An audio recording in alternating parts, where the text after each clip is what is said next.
right, ladies and gentlemen, welcome back to Club Killers Presents Late Night Legends. I'm your host, DJ DeVille, and we've got DJ Exile in the building, and a special guest, Lil Boss, is with us today. Hi, Thank you for joining us, Lil Boss. Thank you for having me. Yeah, it's great. So, we're all Vegas natives here, and, we love talking about Vegas, but we all have different play routes of how we navigate our careers, right? I think we all have very different stories, and that's what I'm excited to talk to you about, because you kind of picked a really clever route because you utilize some ways to get your brand out there without just, knocking on doors and, asking to go to clubs, talking to club managers. You got your brand out there. And I'd love for you to kind of explain how that started. So, when did you get settled in Vegas, and what was your foot in the door? So I moved to Vegas a year ago last September. So I'm in my second place out here now. I was in Vegas, coming out here every single week, every Monday to play at Area 15 at Emporium, the arcade bar. And then after I was coming out here every single week, I got booked at Illuminarium. And so I was coming out here so frequently, everybody already thought I lived out here. And I kind of realized, I think it's time for me to move to Vegas, but I'd already been thinking about the idea. I'm from Orange County, but lived in Dallas. Yeah. OC in the building? Yeah. OC's heavy. Right. So Alex Dreams. Yeah. Yeah. That's great. So Orange County to Las Vegas, and it's great because it's not too far. It's like going from Orlando to Miami, 3-4 hour drive. So that's easy nice. Drive or quick flight, whatever was easier and more convenient for the time. But then I started working at Guitar Center when I moved back to Orange County because I was living in Dallas for about 7 years. I went to college out there at SMU, and then after I was there, I dropped out after 3 years and then started my DJ career. Nice. And then realized it was time, but I couldn't decide if I wanted to move to LA, Vegas, Orange County, so I kind of took a pit stop back home, figured it out for a few months, and that's when I started working at Guitar Center. Nice. And I thankfully have a lot of experience and contacts now thanks to Guitar Center. And so I transferred from pro audio manager starting in Guitar Center in Orange County to over here in Summerlin. And then I was getting also trained for a promotion that they were creating for me specifically. Okay. It was a training promotion that was going to be building a bridge from the retail store to GC Pro, which is GC Professional. So the teams that do, the big installs from, ground up for clubs, venues, churches, just large scale things that you can't necessarily get in the store. Oh, and that's kind of cool because you're dealing with a lot of nightlife individuals during the day. Yeah, you never know who you're going to meet. You know them personally because you know what they're buying. We work with the GC Pro rep all the time, and it's like they already kind of know behind the scenes what we're working on, and it's really cool because you kind of keep that in your mental Rolodex for like, okay, well, these people are working on this project. That's something you might want to bring up for the DJ side of your situation. And so, how long have you been with Guitar Center? Just over 2 years now. 2 years, okay. Yeah, and they're moving you up quick, so that's things great. Moved so really you're a quickly. top performing salesperson. I am now, and so a lot of that had to do with a lot of the contacts and network that I built in my artist career. So that's what got me into being pro audio manager from the start, not starting as a sales associate. But my time and path there has been a little backwards, honestly, because I was moving up, and then now I've gotten to the point where I've moved down to a retail associate by choice. So I demoted myself because I started getting opportunities to DJ full-time on the Strip and getting my residencies through happy customers. Yeah. Good problem to have, though. Yeah. Great problem to have. It's a good problem to have. It was a big, tough decision. Yourself. I did. Yeah. And everyone's like, wow, this is, what you need to do. You got to follow your heart, and that's what got you in here. The first place was your artist career and everything that you've done producing and DJing. So I definitely had to make that decision and follow my heart on that one because I knew I wasn't done with my work at Guitar Center because things have gone really well. So why would I leave there? So and it's kind of keeping your eggs in different baskets too, because I actually heavily relate to this because I worked for Best Buy for a long time on that retail situation, and I had to make a really deep compromise in order to get Saturdays off. I just needed my Saturdays off, but the deal was I had to go to work at 7 a.m. the next day, and I still had a 90-minute commute to go from the city I was working in back to Best Buy in a different city. So did you have like a situation where it was like, I know I need to demote myself?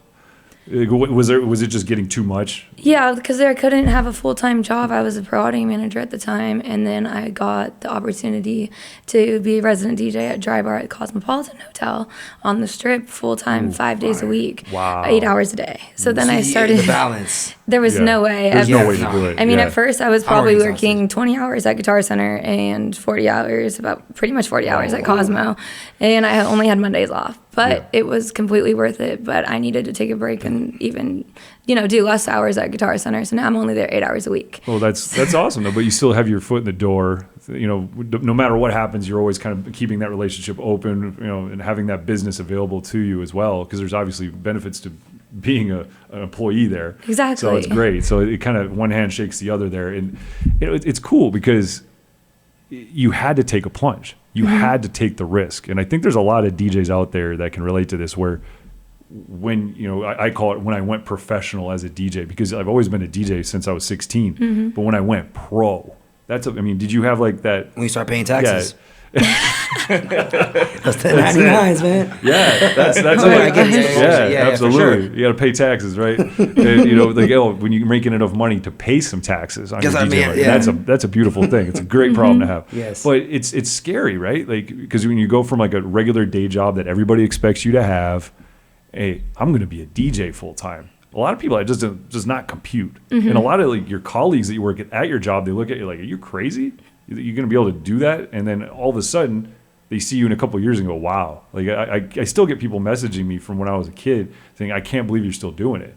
And so here you are a year into being in Las Vegas.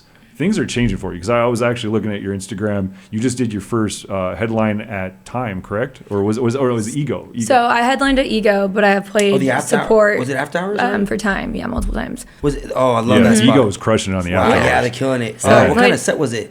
House, techno? Yeah, a lot of house, techno, a little bit of techno. I kind of mix in. And then I know they had like specific nights, right? Okay, cool. That's dope. My headline night there, I took a few more risks, like opened up the night with a trap song that nobody was going to expect me to do into some techno and, kind of kept it a little interesting and put my own style into it because I've had my foot in many different doors and many different genres and scenes. Yeah, and that's versatility is key because you have to be able to shift gears. I mean, especially, there's a lot of younger DJs I feel like get stuck in a genre. It's a common problem I see. So it's so smart and wise that you have chosen a lot of different interests as far as genres so you can switch gears. And I want to actually come back to the dry bar thing because if anybody that's not familiar with dry bar, it's one of I think the best locations that was ever existed on the strip. And I think I've seen you because like you go there to go to Marquee. It's in a prime location where there's an intersection that goes over a walking bridge. So you probably see, if you're there for 8 hours a day, you probably see 100,000 people in a day. Yeah. Which is crazy for your brand. Can you describe it a little bit more? Because I haven't seen it. Yeah. And people aren't like explain watching. what your situation was. Exactly. So the main Cosmo corner, like the bridge where it crosses, there's that corner. Yeah. It's known as like the most popular spot for promoters because it has the most traffic on the strip. But she's there. So, right through the doors and the entrance of the Cosmo, there's like a big glass wall that goes into a salon. And you can see people getting their hair done. And then she would DJ for that salon. Right in front. So those doors open up. DJing right through the glass right there. So you hear loud music. So she's DJing for her So everybody. They're all walking. How's that experience? All the foot traffic walking in and out of Cosmo every single like day. Rude or like more like drunk or like tell me that experience. What's the program? It was a lot of people watching. Like everybody always thought I was the one, there to be the entertainment, but I was constantly being entertained every single day because I saw the wildest things. It doesn't matter what time of day it was. It could be the morning, like afternoon. It could be the evening. Like things would just get crazy. So what's your 8 hour day? What's it start and end? So it would start, somewhere around like 12 to 7. Okay. 11 so that's to like 7. pre-game time. Well, 11 to 9. Like it just would vary different days. Okay. And then things did start changing there a little bit. I wasn't there 8 hours, 5 hours, or 5 days a week anymore. So then I kind of took a step back from that as well and started having other days open up for other opportunities. Sure. So then I'm just basically working a little bit here, another opportunity here, and I have more jobs than I've ever had. In my entire life since moving to Vegas. So how did you leverage your marketing? Because I always love talking about branding. Because anybody like that is watching, if you do retail, like I think this is the person you need to listen to right now because you literally had like it was. I don't know how to explain it. It was the perfect location. So what did you do? Like what was your branding to get your name out there other than maybe just a laptop? I had so I have my stickers and I would be passing out. I made like Lil Boss with Dry Bar and Cosmo stickers and I had my QR code on there. So anytime that anybody was walking by dancing, I would be raising up my stickers, handing them out. The bartender right there because you didn't have to be getting your hair done. There's a bartender in there. Yeah, there's a bartender. So it was like me right picture. there, and then there was the bar, and so we had the bartender. You didn't have to be getting your hair done or a lady to come get your hair done or to stop by and have a drink. Yeah. So I could just get any of the foot traffic of people coming in and out of Cosmo at any given time, and and they would just stop and hear the music. People would tell me from the bridge that they would follow in and hear the music. I would have promoters come up and walk and, introduce me to groups of people. Oh, yeah. They're like, oh, that DJ's really, really killing it in there. I want to go meet her. And then the promoters are my friends. So they would come up and be like, hey, let me introduce you. Like, that's actually our friend. She's really nice. Let me just make that connection. And then I'd be giving out stickers and promoting, constantly all day long there. Well, so back to the old school way. Yeah, I think QR codes, physical handouts, because how many times I get people asking for stickers or a business card? It's happening more. I think business cards are making a comeback. Yeah, it kind of faded out for a little bit. Really like, is. the business card, this is old Yeah, stuff. like link trees. It goes to like a link tree where you can have your Instagram, your website, anything. And I feel stupid because like I used to just have my at DJ DeVille for Instagram, but I'm like, I got to get my link tree hooked up with a QR code. Like QR codes are so helpful, and just having the presence of mind to have those, because 100%. people like, oh, let me get on my phone and figure like, it actually is really clunky compared to here's my card, check me out later. And it's that simple. Nice. So I think, going back to some old school cardboard, it's not a bad idea, and you actually really leverage that. And it's just the exposure, because people are going to Marquee, they're going to the steakhouse, they're going to the food court, they're going downstairs to gamble, they're going upstairs to a convention. You're there. Everyone, every walk of life is seeing you. So you had like the most prime time location. It's really cool. So now you said things, like the gears are shifting, because like obviously you're really leveraging this, because like you got some cool stuff happening. So you just played support for who are the artists you played support for at Time? So at Time, I played for Laid Back Luke. That was the first time I ever played at Time. I got asked to be in a DJ competition, so it was me and 5 other guys. Wow. And we were going to have a 30, 45-minute set, turned into like a 20-minute set. Really? The most stressful 20 minutes of my whole life. So you had a 30-minute prep kind of to go, and then they went to 20? Yeah. So day of, when we get there, everybody's set got cut a little short, so because there were so many of us, and then the judges had a set as well, and then Laid Back Luke was the headliner. So that was the first time that I played with Time. So my first Insomniac show, my first time playing at Time, which was my number one, hometown bucket list venue, all in the same night. Oh, yeah. And then from there, after I was offered to play a tech house set for Fosterdamus, actually the night before I moved to Vegas. Whoa. So I had the craziest, biggest show in Orange County. Yeah, because then I was offered a full slot set, that first night. And then I played at Time again in last August for a sold out Crank That show. Nice. So, and that was the night after my birthday. So they threw me a whole birthday party and had that's awesome. cake on stage and everything while I was playing. You said you've been direct support.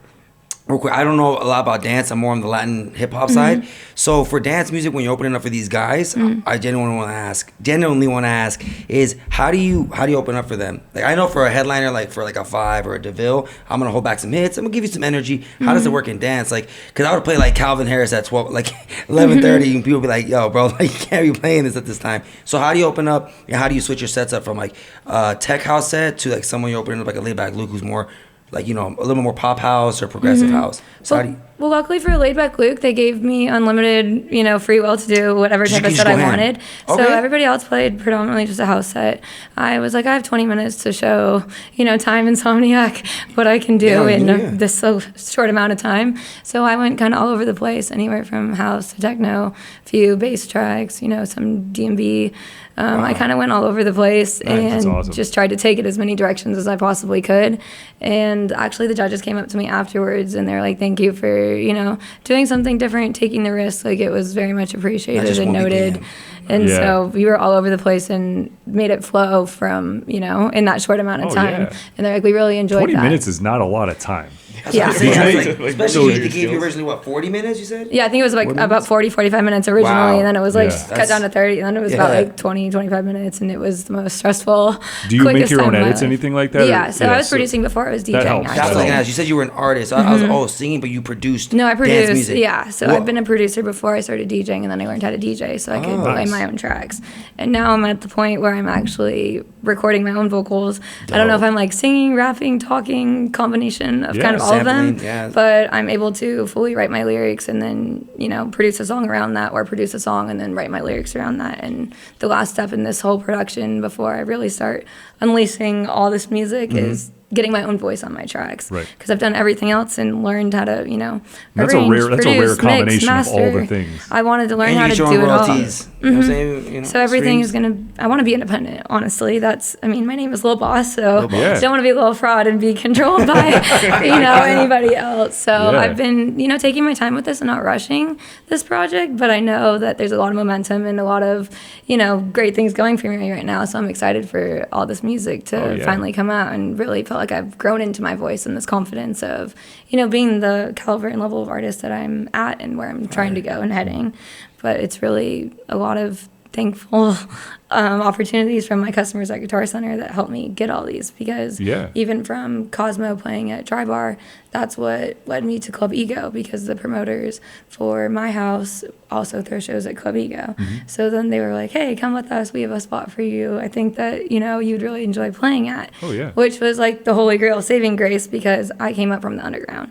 I was throwing shows in Dallas, I was playing all over the underground after hours, the regular hours, playing different tour stops and shows. And then when I got to Vegas and I started getting these different types of residencies and opportunities that wasn't in clubs or venues, I was a little shocked. But if it's going to allow me to be a DJ full time and keep practicing and putting that many hours into DJing a day, it definitely made, the DJ that I am sitting here now so much better. Because honestly, if I had 8 hours before free time, I was going to spend that in my studio producing and making tracks, even though I've had CDJs and had been building my equipment up. So I have all the tools, at my own disposal anytime. But that was really where my heart was set, and I would spend my time producing. And now out here, I'm just as confident and equally, put in as much hours that I have DJing and producing and vice versa. Well, you're really well-rounded. I mean, that's amazing that you have all that at your disposal, because you really are truly prepared and independent. You're not relying on anyone else to help you technically. You can do it all. And that's a blessing. It really is, because when you are thrown a curveball, hey, you got to chop your set in half. Now all of a sudden you got to do micro edits. But they still work, and you can do some cool stuff with that. And thankfully with EDM, everything's at just measures, so you can switch things up to drum and bass and then flip it back down to tech house with the vocal. You can do so many cool things, and that's really amazing that you're able to do that. So you can adapt, and that's one of the biggest things. So I keep seeing, like, especially in Las Vegas, I feel like the outside the strip is really coming up fast. Because I keep hearing about more clubs, I mean, it's not just a strip, y'all. Yeah, no, there's a lot of things up and coming, and a lot of opportunities I'm excited to be a part of soon. Oh, absolutely. And I always tell people, I mean, we've got one of the biggest promoters right here in Las Vegas. What up? You want to party, hit him up. Yeah, he's got his pulse on, what's happening, what's cool. Not just on the strip. I mean, the strip is always going to be the juggernaut. But there's so many things, especially that cater to locals and and scene kids and all these different things that maybe don't fit the corporate vibe that the strip is. And there needs to be a place for that.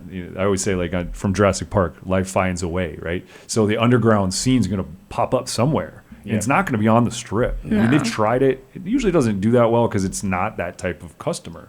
They usually want to go mainstream, like prime time, and then they go home. But after hours is late. I mean, talk about the hours that you're doing and what kind of programming you're doing at those after hours. So after hours, especially at Club Ego, starts at 2 a.m. and goes till pretty much the sun comes up. Bar sales, as long as the bar sales are going, we're gonna keep going. So there's no liquor laws. If you don't know about Las Vegas, you can just keep going. As long as they're making money, they keep going. Now, do they keep you on DJing if they're gonna keep it going? So do you just keep DJing, or do you switch out with somebody else? Do they have residents that kind of take it over? Or? So I am a resident DJ at Club Ego now. Nice. The first time I played there was over Formula One weekend. I was support, and I ended up playing from 3 to 4 a.m. and then that went very well. That the next time that I was offered was a full headline set, which was New Year's Eve morning basically. Wow. So technically it was Monday the 30th, the night before, for that afters. But because it was at 4 a.m. was my set time, it was already the 31st. So yeah. I played on New Year's Eve there, and from 4 a.m. to about like almost 8:30 in the morning, I want to say. Oh my God. So, you know, it's Yeah. when you're headlining there, you kind of have the option, you know, you play for about 2 hour minimum from usually like 4 to 6. But I had no problem, you know, keeping the party going. So I had an opener and then me. And then last weekend I played, I closed the night for Miles O'Neal, Shaquille O'Neal's son. Yeah. And so. Oh, he's DJing? Mhm, Oh, his Shaq's son. actually a great. Wow, that's So dope. Shaq DJs and then his son Yeah. as well, And Miles. they do duos sometimes. They'll do a back-to-back That's sets. dope. Yeah, So he's so like a I'm going to take a wild. Duncan Yeah, I'm going to take a Yeah. wild guess. You didn't go to Guitar Center the next day. No, I did not. No, I did not. So I was Luckily, just my schedule at Guitar 8:30, Center just, you got the key, is open up the focused doors. and geared towards, you know, Yeah. my after hours schedule pretty Yeah. much. But And you're playing everything at Ego, like DMB, everything, or you just keeping no, it? not at Ego, not Okay, yeah, necessarily. I mean, just when I headlined that first time, I definitely like a few Gotcha. songs, you know, Yeah. not so much. Like I like to break the rules a little bit from Yeah. what you're expecting, and especially because everybody was hearing house so much that whole weekend. I just wanted people to pay attention with me real Yeah, it's quick, smart. and, Sure. you know, switch up your mind and what you're thinking I'm gonna play. Mm-hmm. And it was a lot of fun that way. And then like last weekend I played at 6 a.m. That was my set time. So I played again crazy, from like 6 6 a.m. to about probably like 8:30 around there. Wow. Because Miles played from about 4 to 6. And people are still there, like. That's There part was of dance people culture. walking That's in, definitely dance culture right there. like at 6 o'clock. Like I knew that I had friends coming that were just, I had a wide range of friends there. People that were out all night and were going to make it there like normal afters. People that are so far removed from that, you know, scene and not about They're that pulling up life with all the their time. Starbucks and- Exactly. They were waking up for that. And Yeah. so they're like, I'm just going to wake up earlier than I normally do and I'm going to start Whoa. my that's morning kind of with that's you. dope. So they woke So up like they woke wow. up, and then Yeah. I was seeing people like it was getting more packed at 6 a.m. when Yeah. I played. That's I'm like, crazy. this is the craziest thing to And see. the- At that's 6 dance. Dancers are a.m. alive That's and and well. people though. are coming in to see this right now. Like I just was so grateful and appreciative, and we had a great time. And just the energy at after hours is just a different thing. Like Yeah. Oh. you have the dedication and your heart's that just more into the scene, and I appreciate, you know, the lack of sleep, or, you know, the people that call out of work the next day or the day before. You know, I've had experiences with that when people tell me, you know, I didn't make it to work the next day, it was so worth it. I'm like, oh no, don't get fired, but like thank you for coming. dope. Yeah. It does make me happy, you know, That's knowing dope. those Did little you ever things. do Did you ever do afters ever? Dre's and I quit, bro. I'm like, I can't. No, but even just as a customer. Oh, nah, I can't. 'Cause, like- but I It's did a- I it's a did learn ballgame. to notice that like my business partner is huge into house. Yeah. Like he loves house. He sleeps with house music on. But dance music, like the after, like some people call it like, oh, the afters. Like it's Yeah. a big thing. And I noticed like in dance music, you guys, they respect the DJ. Like when I done like house stuff, we did EDC, we did a Latin takeover, but they don't ask for requests and they all look at you. And I was telling my business partner, like, bro, why do they keep looking at me, bro? They're all praising you. Versus open format, we're like more of a jukebox. Right. That's And what's they're all dope. kind of dancing with each other versus. It's Yeah, a like everyone's festival. looking at it. That's why I think it works for dance music in the after hours versus like open formats, more like, bro, I want to hear what I want to hear. Like people are there for her set at, It's at so 6 funny that- a.m. That's got to show Yeah. you dance music and culture. That's and awesome to hear, what she like- brings on. That's dope. That's yeah, dope. but you're so innocent. You've never been to afters. That's. Yeah, I'm gonna corrupt you. I have another one coming up As a there. customer, no. As a DJ, Yeah, yes. you gotta go, man. Let's go to Ego. Yeah, we got a field trip. I am going to be headlining at Club Ego on 420 coming up here soon. Hey, And that's Okay. a 4 a.m. headliner set, right? Yeah, that'll it's be a 4 headliner. a.m. I hear set. about it because after we close at Commonwealth downtown, we're going to Ego. I'm like, bro, what? We're going to 8:30, bro. Yeah. I'm like, Yep. crazy. That's me. Yep, that's like Alex is him. always texting me at like 8 a.m. and and then I respond real quick. He's like, wait, what? I was like, yeah, I haven't slept yet, dude. That's dope, though. No, That's but dope. honestly, man, we should do a happens, field you trip know? because it's something you need to behold as a customer. Because I used to do after hours all the time in Tampa, Florida. Wait, as a customer or a DJ? As both. Both? I was the afters king for a while. Like I would go home at like 9 in the morning, 10 in the morning, and then you'd sleep all day. And that's the other. What leads me to is self care. How do you manage your sleep, and what do you do to give yourself like the energy and also just the caretaking for your body after a long weekend of just throwing off your circadian rhythm? Well, I haven't drank in over 2 years, Oh, so respect. that's my number one saving grace for the afters life out here in my crazy schedule, and being able to, you know, wake up and lack of sleep and wake up and still go to work and be at Guitar Center early in the morning or be at another, daytime gig coming from an after hours gig. Yeah. So like, for example, like last weekend, I was at Cliff Ego probably till almost 8 o'clock in the morning Sober. again. Sober. Dope. I do smoke weed, but I mean, the Talking about the drinking, drinking and stuff. That's dope. it's changed a lot for me. Good. I realized I just had to make a choice of what side I'm trying to be on in this. Am I trying to work in this industry, or am I trying to be a consumer and a customer and a fan in this? And I realized, if I was going to keep continuing down the path that I was going, especially going out and drinking so much in Dallas and just a different lifestyle, and made a lot of changes, and that's been how I've been able to continue making this, and my life became a lot more consistent, and I became more responsible, and things just really started picking up in a completely different direction when I cut that out of my life. Oh yeah, Amen. That's, Yeah, for sure. That's good to hear, because we talked about this with DJ Vice, and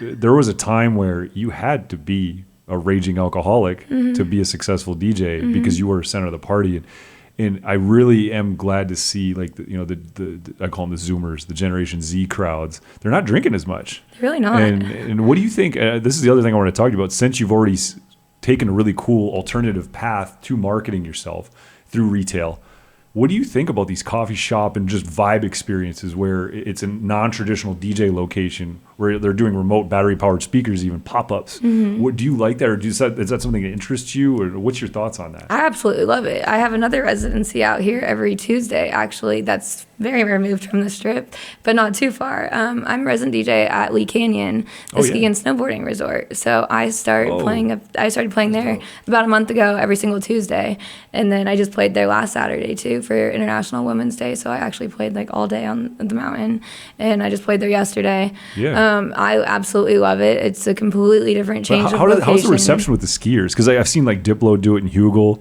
but like, that was always like during sponsored Red Bull events. They have a built-in crowd, but like when you're just there for a regular day and you're entertained, do people do you magnetize people to come hang out with you, or is it just kind of like, oh hey, they wave at you? How's that go? I've definitely had a full-on dance floor packed out there out on the patio, because I played like on the patio, which is basically right on the hill with the backdrop of the mountain. Is it when people are just kicking it, like kind of drinking before they go on? Okay. I want to get the picture of it. Yeah, it's called Bristol Cone Bar, so there's a big patio. Nice. And then you're able to drink like inside, outside, and then, it's right basically at the bottom of the lift, one of them. So then people perfect. are just sliding down the mountain as I'm playing, and then I can turn around and see them like be dancing, and they can hear all the music as they're sliding down the mountain. Yeah. So just depending on the weather, like yesterday it started snowing on my way up there, so we were inside, but we've definitely been outside last weekend for Women's International Day. That's so awesome. it gets packed up there, and it's a completely different environment. What are you playing? Experience. Like, what's a lot of house. Yeah? They really just want to dance up there and have a good That's little awesome. party, and then Tuesdays is their local day.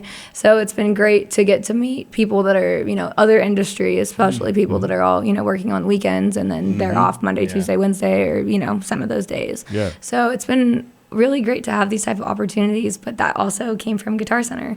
So I actually sold the customer. Yeah. Sold my customer, who's a entertainment manager for the resort. I sold him the new controller that he was looking to purchase for the mountain, and like, I I could used use that that. to my a little advantage and be like, You hey. put in the work though, like conversating. You could have been just stale. Oh, yeah, here's what we sold. All right, there you go. Yeah, I learned that a lot from all my GC Pro training. I learned how to run my own business within Guitar Center and make the complete most use of my network. Like, you're in there sober, how people are in there sober. I'm in there sober, but you can actually have these conversations. You never know. Yeah, you never know. There's been some times, but for the most part, you get to have those organic in-person conversations face to face. And they really remember. And they really 'cause they're remember engaged. because they're ready to be spending money. Most of the time in pro audio, you're not. It's not cheap. Right. So you're going to be paying attention to what's going on in that store, and what I'm saying, and the advice I'm giving you, or the options and the things that we can do for your project. That's why I just got to ask a lot of questions, and I learned that early on. It's like not just them telling me what they need. I'm asking, well, why do you need this? What is this going to be for? Like, how many people? What size venue? What type of party? What type of genre?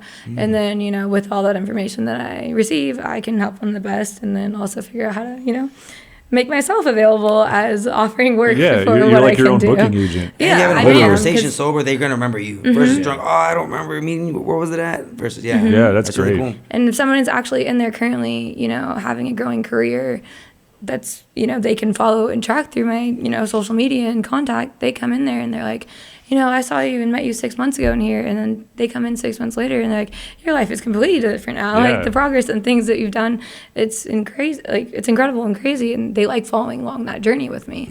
And it gives a sense of trust, that I can have with these customers. They're going to listen to my advice on what I think that they should buy and what I think that they should get for different needs and different reasons. And not just telling somebody to buy something because I want them to spend this money on it.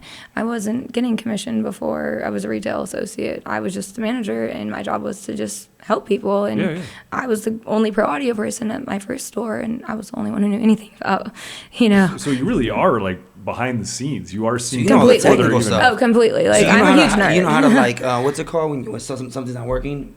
troubleshoot. Like troubleshoot, Yeah. 1,000%. Super technical. 2000s, HID mode. We're like a process of elimination That's and cool. all the different gear. I'm like, okay, you come in with your controller, you tell me it's broken, it's not working. Well, my first question is, do you have your laptop? Because it's not going to hook up to our computers. Right. There's a process of things like, did you try this? Did you try this? Cable. I'm saying at a gig too, you're ready to go. Yeah. Like if, That was I the don't first know, thing I USB learned in the corrupted or studio. something, okay. It was Oh. intimidating. I walked into a studio, my first ever course day of school, unplugged every single thing in the entire studio, put all the cables in the middle of the floor, mixed them all up.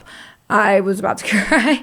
I was like, what is going on? You mean I have to figure out how to plug all the stuff in? Somebody did this? Yes, Oh, this was wow. my very So first one of the experience tests? with actual gear, Yeah. and I'm Training. so Yo, most thankful DJs should that they take that did test. that. I agree, Yeah. because if there is problems on stage live, I'm not standing there looking like I need help Yeah. from all these guys or predominantly. I want to be able to troubleshoot and check things and know what's supposed to be plugged into what, and that's why I'm able to be successful at Guitar Center now too, because I learned these skills from day one. So anything from cables, adapters, what goes into what, power, this, I'm able to explain, these circuits and reasons why That's things dope. may or may Honestly, not be working, things that could be wrong that you might not have thought about yourself. And I don't mind giving out, it's like free advice all day long, Yeah. I mean, yeah. I'm getting paid off commission and, for their products, but I'm giving out free knowledge and my experience all day long and things that I wish people would have told me or advice from starting from day one. So So you don't gatekeep, you like to hey, I want to share the information. Like, you can do to each their own what you do with that information, because all of our workflows are going to be different. But, these are helpful tips that I think could help save you time. And I wish I had to save me time and trouble and headaches along the way. Yeah. I was thinking, and I see threads all the time speaking about gatekeeping and dance music. DJs always asking for track ID. Like in the regular world, we're like, oh, that's a remix, or that's an edit. We don't really gatekeep as much. And I'm not trying to pinpoint you just because dance music. Does that happen a lot? And how do you deal with that? I mean, it definitely does. I've had friends and people come up to the CDJs recording the entire, taking a picture of every single song and track I'm playing. Yeah. And I'm like, you can just ask me for these tracks. Like, I will tell you. You don't have to be over there slyly acting like I can't see you when I clearly see your phone just snapping away at every song that I'm playing. So I think there's a way to do it that's, not coming off like I want to have every single song. But you never hold back a little bit, like, I'm not attacking you or nothing, just like, why this is my edit I found or something like. No, if somebody wants to know, and I can remember exactly what song at the time, and if it was a double, or if it was, it was a mashup that I was doing live, or if it was an actual edit that I found on SoundCloud, because I'm a huge SoundCloud girl. All day, SoundCloud all day. That's is where it's at. SoundCloud. Like, I Click those don't, two. yeah, exactly. I don't want to be able to Shazam songs that you hear in my set. For sure. I love when someone comes up and they're like, I love gatekeeping. See, I'm like 50-50. I don't want to share anything, really, especially if I found it and I was digging for 6 hours on SoundCloud. I'm not giving that out. I'm a little bit on your side, but also I'm 50-50. Well, Like, I heard I'll give it out. gatekeeping's dead. I heard it's dying because it used to be you could have a secret weapon that was hard to find. Right? Yeah. Yeah. But now everything is so easy to find. You'd rather be the person that showed it to somebody and have them have a little bit of gratitude for you being the one showing them, rather than just looking for it on their own and then not thinking of you at all. You know what I mean? I take it as a compliment. I'll make 'em work for it. Yeah, what is that? Most That's fire. likely it's like, I'm old school. I'm never damn doing it. my top 5 in my crates. Nope, Yeah. never doing that one. I give those away.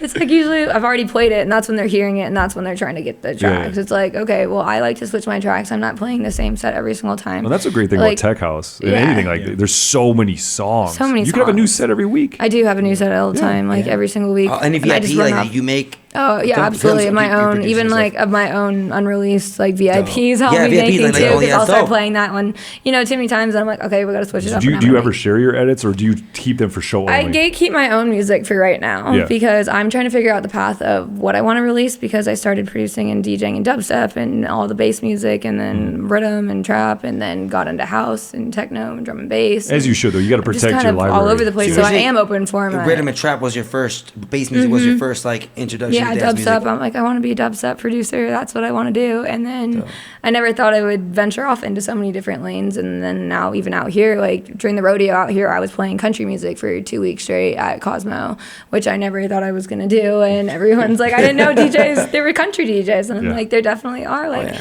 it's not the easiest, and it's not really set up to be as DJable as, all these other tracks. But sure, we can do this. And it's made me confident in my skill and ability. And then at my other residency at Luxor with MGM, then I'm playing open format, like clean edits, like hip hop and stuff. And I honestly thought they were joking when they asked me to play clean music. And I'm like, wait. Yeah, that's the other thing. When you play in a casino, it's all clean, because like at New York, it gets piped through the whole casino. Exactly. So I learned that quickly. There's like a little family coming up and just checking in. They don't want to hear like super gangster, like gangsta shit. Like you gotta keep it smooth. For sure. Yeah, and they also have like protocols of like the tone of the voice of the rappers. They don't want angry sounding hip hop. DMX and like even most Tupac records. Like it's crazy the things I've been told. Like, hey, make sure it's friendly sounding. All the trap music coming out. Like so, you have to follow these rules. So, and also being as versatile as you are you Serato or are you Record Box? I'm Record Box. Oh man, see, so I'm only on my USBs right now. It looks so complicated. I don't really take requests at all, and I like saying that because I'm on my USBs. Yeah. I'm like, what I got is what I got. Even though on some of these new controllers and stuff that I've sold for my sold the gear for these new residencies, things that I'm playing on, which you're able to do like on the Opus Quad and stuff. You could totally Bluetooth the track in, but sometimes I like to play what I'm playing, and I put in the time and the work to make these playlists and sets and freestyle off of those. And did you ever use Serato, or were you always so you jumped in? See, like I'm having a hard time adjusting because I'm actually in the process of filming a series of me learning it, and I've been on Serato since 2006. Same. And I can't change. Like my brain is having such a hard time. I just literally got my first professional, dedicated USB that's made for. Shout out to DJ Tech Tools. They make one that's specific for that. And my buddy, who's like a hardcore nerd and all that, he's like, you got to try one of these because they read faster. And you can recall your information quicker with the touchpads on the 3000. So it's almost like using a laptop because it's so fast. Oh, yes. Send me the link for that. Oh, yeah. I'll show it to you. I just got it. Sweet. I literally just got it. So it's really, it's called a Chroma Drive. I like their cables too for the Serato. Yeah, they make really good stuff. They never crash. Never crash. Never ever crash. And it's all about the bandwidth that it reads on. And he even did A to B tests. Have you ever used SD cards before? So he said they read faster than professional SD cards that are made for cameras. And those are supposedly the fastest, but it's the way that the CDJ reads, and they design their USB to read faster. So definitely. I'm going to break that down and explain. Yeah, it's really cool. They're expensive, but they're not that bad, and they're up to 256 gigabytes. So I'm trying to learn, but I still don't even know how to process my files on Rekordbox yet. And I'm super annoyed you have to have a subscription. I'm like, man, like obviously you have to have one with Serato, but it's like a one-time purchase. Even with Pro Tools, I have to pay every year. So it's you started with Pioneer right out the gate. So that's great. So you just kind of program your brain that Pioneer. Way. And the fact that give us a quick rundown how you organize your crates. I want to hear your explanation of your best way, how your brain works organizing crates, especially with so many genres. Honestly, my crates are not too organized except for like playlists. I'll make up a playlist for whatever set and show that I'm playing. I learned that my style of DJing does not work with, I know I'm going to play this song first, and I'm going to play this song, and then I'm going to play this song, and like I don't practice my sets like that. I just practice like DJing off a vibe, and I knew that if I miss this one transition right here and something happened when I'm not expecting it live, I don't want to be hard on myself and let that adjust that adjustment, like, you know, affect the rest of my set. Sure. So I just realized, you're offbeat a little bit, or like, something yeah, like that. or like I missed something, and then I was supposed to mix in right there, and I missed that cue point, and I gotta wait, and then it threw off the rest of the set. Like, I didn't want that pressure on myself, so then I just learned to like freestyle off of playlists. So there's a lot of times where I don't even know the first song that I'm gonna be playing first, and I just kind of walk on stage and plug in my USB, and I'm like, all right, I think this is gonna be it. But like, I have my playlist set of like, I know that I'm gonna be playing these songs tonight, or you know, and then I just keep all those playlists on my USBs. How does Rekordbox? I'm digging deep on this because I want to understand. So when you have a playlist, that's like a crate from your master list, correct? So you can have like all your music in one big long list, right? And then their playlist is essentially like a crate on Serato. Okay, all right. So then now you can start mood directing yourself. Like you got like really hard peak hour dubstep versus rhythm, which is like grimier and lower tone. All right, yeah. So that's something I got to really utilize because I actually organize by tonality. And I know some people get really into the organization of that, and that is one thing I will admit that I have not done. But honestly, the ADD in me kind of just freestyles and goes with the flow, and it kind of works for me. It probably wouldn't work for everybody. As long as it works for you, I always said that crates. Everyone.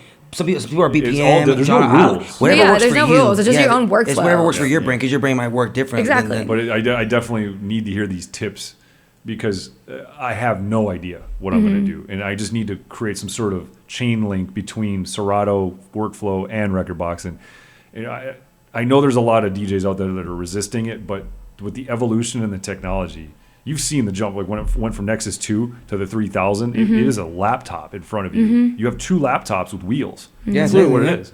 So that's the first time I actually was inclined to even want to learn it because I've seen all my other friends using. They're scrolling and scrolling and scrolling. Like, this sucks. I want to just find a song with tapping in and go. Yeah. I feel when I pull up with Serato 2 dance music gigs, I'm like, oh, look at this dude with a laptop. Is that true? I mean, depending on the sets, that's why I ask customers. I'm like, what type of DJ are you going to be? Like, is there a specific kind of genre or thing? Because if you're considering, you know, getting started on Serato at Rekordbox, that's something I ask somebody from the start. I'm like, what kind of direction? If you're going to go predominantly like EDM, that was the advice that I was given. Like, no, you want to start on Rekordbox and you just want to be on your USBs. Because if you're trying to be, you know, club and festival, like touring DJ, then, you know, you want to be playing on USBs and already be formatted from that from the start. So then, you know, you can just plug and play. And I like the accessibility of having on USBs because I can't tell you how many times there's been set opportunities just because I keep my USBs on me, like my wallet, keys, phone, you know. Those are my essentials. You can go back to back. You can go back to back. And you know, had a whole back-to-back little movement going in Dallas when I was throwing, you know, weekly residency let's talk shows. about Dallas. I keep forgetting to ask, but so where was that in the timeline? No, I was born and raised in Orange County, but I moved to Dallas when I was 18. Okay. To go to SMU. So I lived when I left Dallas, I was living right downtown. Got it. Okay, got it. Got you. So that really kind of like threw you into the whole music scene. Yeah, from I started a DJ my whole DJ career, yeah. music production career, like out in Dallas. So what did you start with? What was the first genre you kind of like jumped up? Dubstep. Dubstep. That was all. I was learning to produce dubstep. So what year was this? This was 2017. Okay. Was that Excision dubstep? Like that, for like sure. hard. 1,000%. That was my. Damn, that's some hard. Yeah, I was in some Excision era and a little bass head and going to all the shows and raves I possibly could. And they had a good scene out there in Dallas. Yeah. I was gonna ask about the scene. How have scenes changed from LA? Well, I don't know if you've done LA, OC, Vegas. I feel like dance music scenes do change. Yeah. Kind of like hip hop, New York hip hop, West Coast hip hop is so different, you know. Yeah. It really is different. I mean, there's a big, big bass scene and, you know, big house scene, big techno scene. In Dallas. Even like drum and bass, there's all different scenes. But it's such a big local like scene and city. Big support. That everybody that is there to support you is all local. It's not necessarily industry. So, I mean, of course, there are going to be industry people, but not like out here or not like in LA. Yeah. And I felt like I got to a point where I was playing at all these different venues and I was, you know, having headline opportunities and, you know, at my dream venues and stuff out there. And because I was throwing a weekly residency, it was called Saucy Thursdays. So it was in Deep Elm. So you were a promoter in a way. I was a promoter. I was a marketer. I was Booker. I was a headliner. I was everything. Had to grow into my name, you know? Yeah. So I liked that responsibility, though, because when I was 12, I told my dad I wanted to be and have my own golden voice artist so I could have my own Coachella. But I never saw myself as like the actual artist on stage doing that. I just thought I was going to be the party planner, the event thrower, even though I played piano growing up. It just didn't stick with me like that. And then later, years on down the road, then I was in college and I was partying a lot and going out in Dallas to a big city life, which is all the clubs and venues and a lot of nightlife. You know, it wasn't just frat parties. Wait, let's back. So you're a promoter, a DJ, a producer, an engineer, a salesperson, and a manager. She's running and the a night. manager. All And of a it. piano Yeah, player. Lil Boss. Yeah, literally, you like, true to the name through and through. That's amazing. Like, wow. Okay, so You put it that way, yes. yeah, so You're gonna I have do to that wear these all the days, hats. big bro. boss. It's big boss. We're not on the little boss. infinite quest to be big boss. That is the Yeah, no more ultimate Lil goal. Boss. Oh, man. The biggest independent boss I could Yeah. ever be, So me, what- myself, and I. Since you are bossing pretty hard, you have to have a plan, right? So what if you can give us a little window into the future? What do you see in 2025 for yourself? If you can disclose some of the things, what's on the horizon for you? What's coming next? So there's some new venues I'm definitely going to be playing at soon that I have not played at yet that have been on my bucket list. So I can't talk about this yet, but I have some big things. NDAs. I have some big opportunities in the works there. Big things coming. Yeah, always. For real though. For real though, For real this though, time. for real Really, in 2025, big things are actually coming this year. Word. So I'm definitely getting like tracks organized to that direction of what I want to actually officially release, because I have multiple, like unreleased 30-minute mixes on SoundCloud of just my music. Nice. So basically 30-minute mix of just my songs, multiple of them on different collectives and stuff that have done relatively, well, and people have definitely liked them. Yeah. So I'm trying to just figure out exactly what songs to release first, and especially since I've done so many different genres. Like I have house, I have techno, I have drum and bass, I have dubstep, I have 140, I have UKG. I just kind of have everything in between. So That's I a really lot, started, yeah. And they're all different rollouts. And They're all you could different actually, I've seen people that I'm friends with that do multi-genre as well. They release different singles in different countries and see how they do. And That's smart. I guess Yeah, that's smart. because then that way, like one of my buddies, DJ Catch, like he went platinum in Italy, but he's from Germany. That's crazy. And so that's a really cool thing to see, because you never know where your songs are going to blow up. And it also depends on your record label and what their distribution is, who their fanfare is. So it's actually up to you in a way, because like obviously there's so many great ways to shop labels now. There's so many tools online, but it's like you're almost interviewing them. You Because, are like, essentially. what can you do to help me? yeah, because like, why I have a should great song. I need to make sure that your listener base is compatible with me. Because there's everybody has a profile now too, which is great, because everybody's very clear cut about, okay, like Spinning Records is big room, typically progressive big room, so you want to go there. They're one of the flagship for that genre. But there's so many great niche like micro labels now that you can like needle point where you want to connect with people. And they might have only 20,000 followers, but they're super dedicated to that genre, and they're going to follow you. And They're going to help you, following. and they're going to hold your hand and be there for you, compared to some of these bigger labels and things Yeah. like Yeah, that. But you might get because you can get shelved. lost, Yeah. and you're not as successful as the other people, so they might not be as important in priority, Right. even though they want to. But your success isn't there on your own. And a lot of these like different label events and things with dream labels. A lot of it has been based on, well, what's your marketing like? What's your brand? And then your music. And nobody wants to say the truth behind that, Say it. but No, they'd I know what you rather, want. Well, marketing is they different for every genre now. It's you have so to, different, You have to but they- approach, hold marketing and your brand up higher than sometimes even The music the itself. music itself, Yeah. which is like a little disheartening as somebody that's poured It loses their its entire merit life of you actually working into hard.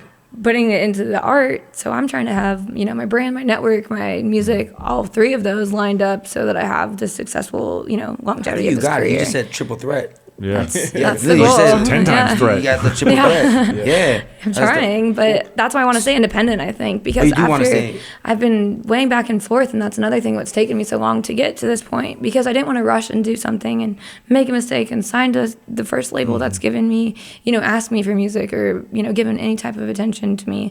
I'm like, well, why should I give you this music that I put my life into Right. when I can put this out myself and just work on my marketing, my brand, and getting that organic audience, me, myself, and I, because I don't want to be told what to do. So, I mean, but it I sounds can like and you can't can do. open up your own label. That would be the dream. Yeah. Absolutely. And honestly, it's never been easier. And, distribution through that label has never been easier. Because I used to do, I worked with my friend back in Florida. We did independent musician marketing strategies.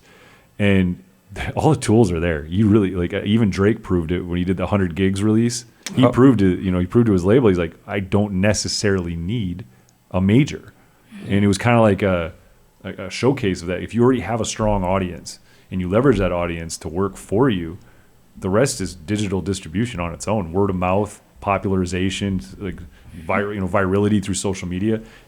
It's crazy how, and I think the majors are understanding this on a lot of different levels, but they're adapting too. They're trying to find new ways to connect and keep that money rolling in and have as many artists under their stable. So, but having that decision making, you want to be independent.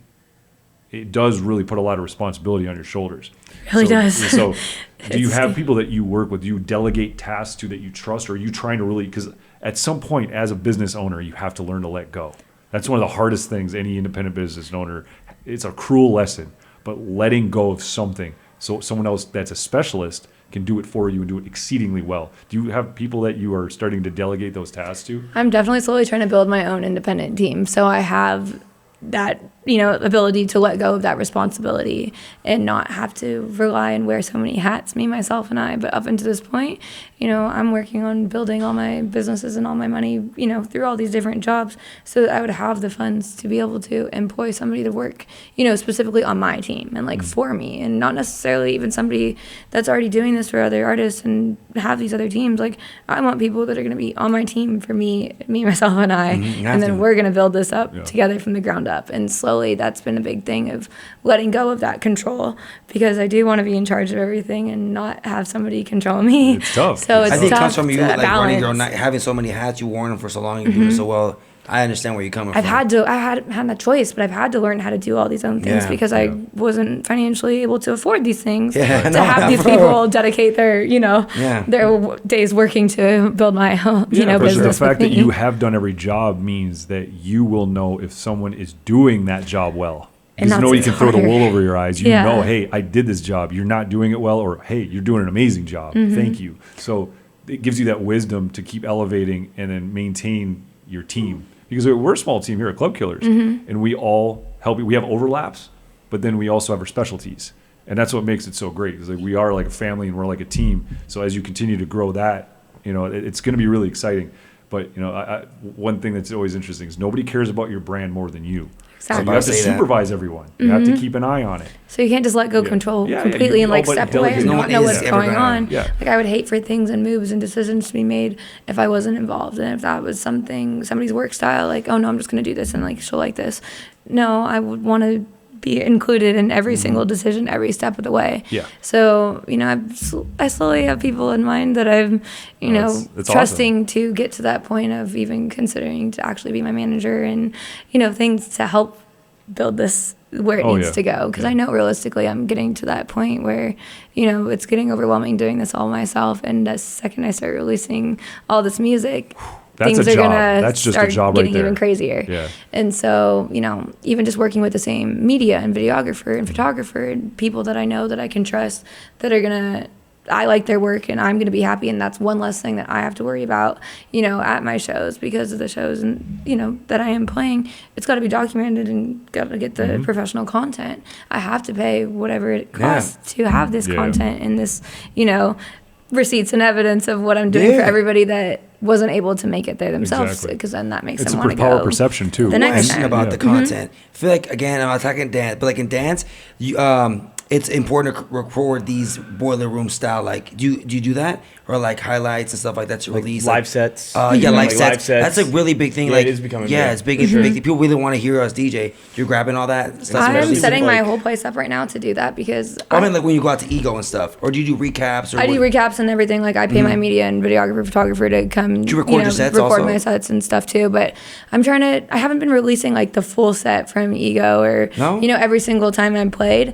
I've kind of kept that a little more reserved, but I've only released these unreleased mixes of just my music. So basically, like, my little mini albums that's worth awesome, of music. So I've been trying to. Album. It's a flowing album that just keeps going and evolving. And so I want to start, doing full recording of my live sets so I can be putting them on YouTube and stuff too. But I'm setting up my whole apartment, my condo, because now I live right on the strip and have incredible views and all the equipment that I'm able to put myself in that position right there to record these sets. But it's just been a process of building all my equipment, the gear, the lights, the cameras. There's so many things and devices and cables and memory cards and the BTS. I don't know. Like, there's so many things like that you have to build up to the that. right fit, the right theme, your set. Yeah, I know exactly. I want it to be set up where I can just plug and play, so I don't have to be thinking of that. So when I want to go record a set and I want to be more active on this content and more of a presence for everybody, and it's just been building up myself, my confidence, ready to have a camera in my face all the time.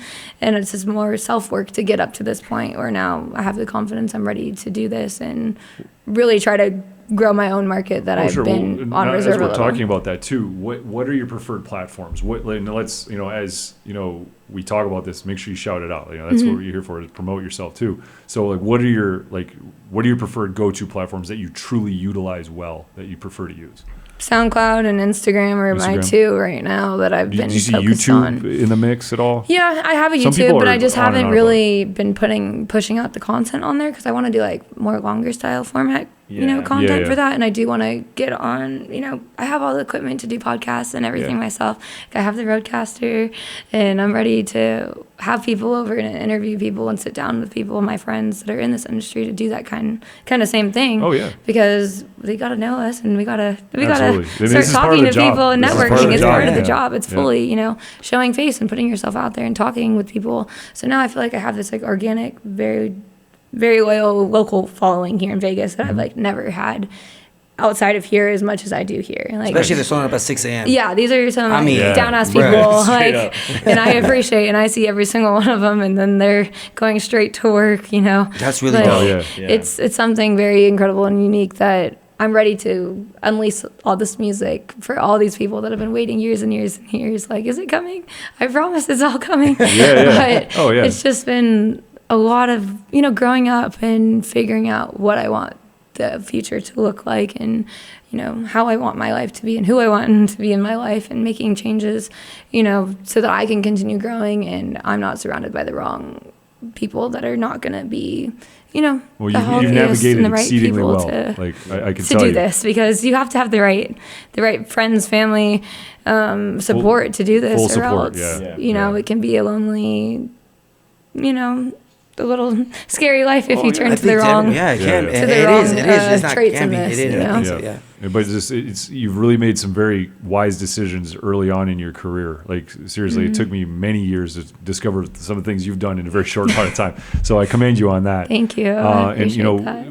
We also want to just repeat, like, where can we find you? Like, we'll obviously put the information on the screen. So my Instagram is Lil Boss Music. The O's is 0, so LILB0SS Music, and that is my handle on all platforms. Nice. So that'll be on Threads, SoundCloud, TikTok, YouTube. Everything is all going to be the same handle all across, and I'm going to just keep growing and going to keep posting more content and everything that everybody's been waiting for, and release all these original singles with my voice, all different genres this year. 2025, I mean, big things are coming. Big things are here. They really are here. And they're going to keep going. Might be Big Boss, not Little Boss. Big Boss.